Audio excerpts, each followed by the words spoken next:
Faz meu peru, minha mãe vai limpar meu peru.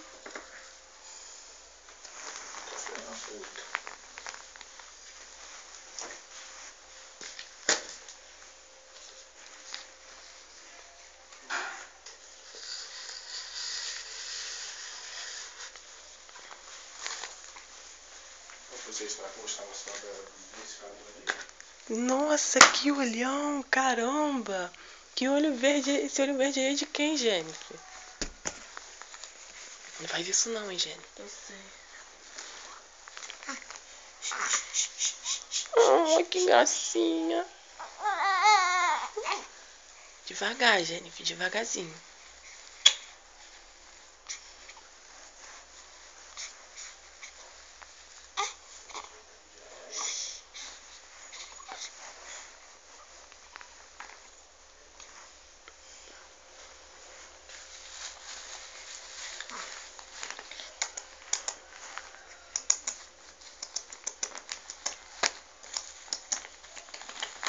Sai, Bela!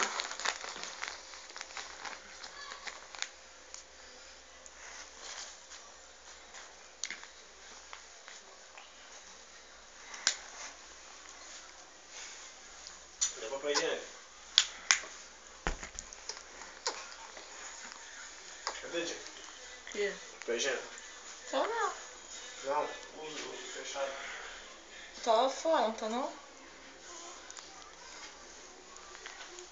Tá aqui fora? É, veio. Só tem um rolo só.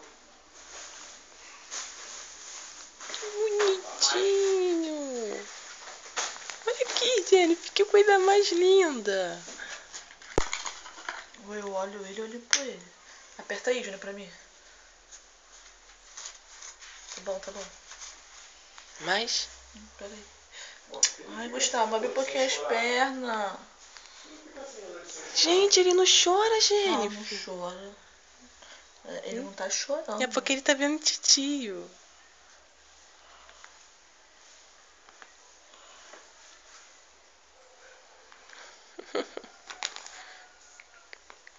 Ó, tem que deixar a janela do quarto aberta, hein? Tá, abre um pouco lá. Secou. Vou guardar pra quando ele crescer. Pra eu mostrar pra ele.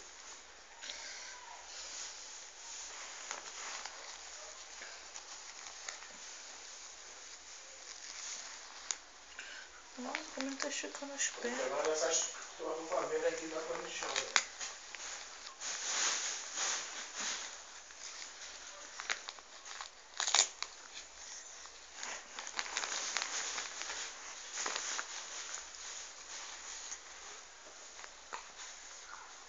Aqui, ó. Aqui, ó. Jenny, O que tem? tá no chão.